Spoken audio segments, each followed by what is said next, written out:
Hello மக்களே! India Afghanistan விளையாண்ட 2வது ஒன் டே மேட்ச்சில் நேற்று லக்னோவில் இந்தியா ஈஸியாக ஜெயிச்சிட்டாங்க. இதன் மூலம் 3 மேட்ச் டெஸ்ட் சீரீஸை இந்தியா 2 மேட்ச்சில் ஜெயிச்சிட்டாங்க. டாஸ் ஜெயித்த இந்தியன் டீம் ஃபஸ்ட்டு பேட்டிங் பண்ணாங்க. ஓப்பனிங்காக எஸ்எஸ்வி ஜெய்ஸ்வாலும் ரோஹித் சர்மாவும் வந்தாங்க. எஸ்எஸ்வி ஜெய்ஸ்வால் சீக்கிரம் அவுட் ஆனாலும் ரோஹித் சர்மா அதிரடியாக விளையாடி நல்ல ஸ்டார்ட் கொடுத்தாரு. ஆனால் ஆப்கானிஸ்தானோட ரஷித் கான் ரோஹிட்டை சூப்பரான கூகுளியால் போல்டு பண்ணார். அதுக்கப்புறம் களமிறங்கின இஷான் கிஷனோட சுப்மன் கில் நல்ல பார்ட்னர்ஷிப்பை போட்டு 224 ரன் சேர்த்தாங்க. இதுதான் இந்தியாவோட ஃபாஸ்டஸ்ட் 200 ரன் பார்ட்னர்ஷிப். அதுக்கடுத்து இஷான் கிஷன் ரொம்ப நல்லா விளையாண்டு 125 ரன் எடுத்து தன்னோட டீமில் அவரோட பிளேஸை ஸ்டெடி பண்ணிக்கிட்டாரு.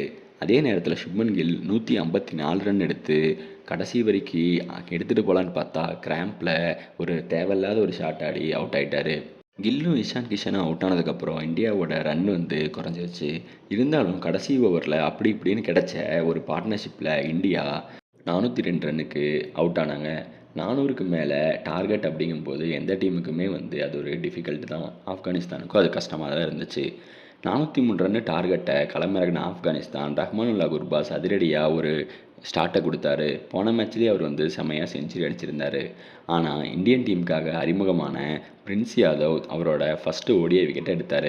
குர்பாஸ் 32 ரன்னுக்கு அவுட் ஆனார்.